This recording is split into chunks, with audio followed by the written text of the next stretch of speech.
Hey everybody, it's Michael Wagner, one of the co-founders here at Omnia. I want to thank you as always as we sit down for a few minutes and consider the source.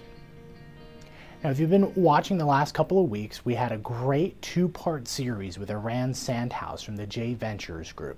We spent a lot of time talking about impact investing, the current state, the future of it. We also talked about ESG, which is a reminder is environmental, social, and governance goals for investing. And one of the topics we talked a little bit about that I want to spend more time on today is the topic of greenwashing. So when I think about greenwashing, I think about when organic foods started to come onto the scene. And you could go to Publix or your grocer of choice and you'd see probably a lot of things that were labeled organic, but the reality was that nothing had actually changed in how that food went from the farm or factory to your table. What happened was you had a lot of companies who were interested in the organic food movement as a marketing craze, and it was very easy to put that word on their packaging. These days there actually is an organic seal that you can look for so that you know that what you're buying is actually certified organic. Now, when we pivot back to investments and we're thinking about that, we're at a similar stage when it comes to some of these environmental, social, and governance metrics. You can have companies or even funds out there saying that they're ESG companies or impact companies or an impact-focused fund, but in reality, there's no governing body that's really looking at these funds or companies to make sure that they are what they say they are. So that leaves it incumbent upon you, the investor, to do your homework and to really verify these ESG and impact sort of claims. And you do have a few tools at your disposal. So let's run through this list of 3 things you can consider as you're reviewing an investment opportunity for either ESG or impact potential.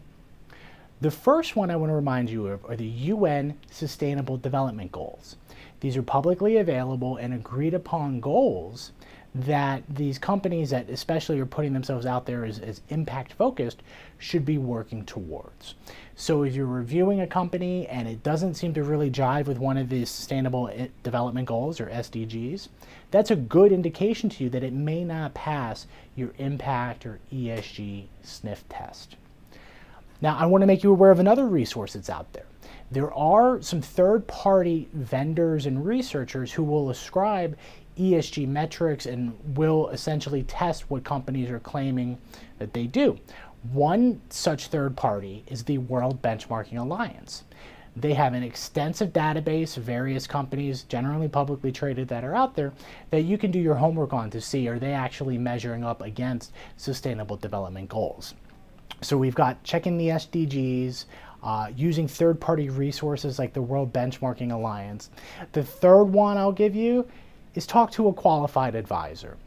A financial advisor should be able to help you separate some of the signal from the noise when it comes to ESG.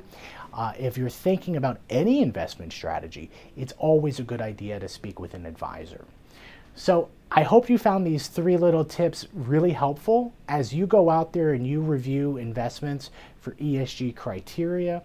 As always, I want to thank you for spending this really important time with me today. And I would encourage you, if you have any questions or comments, please shoot me an email, give me a call. I'm really looking forward to it. Thanks again. Have a great day.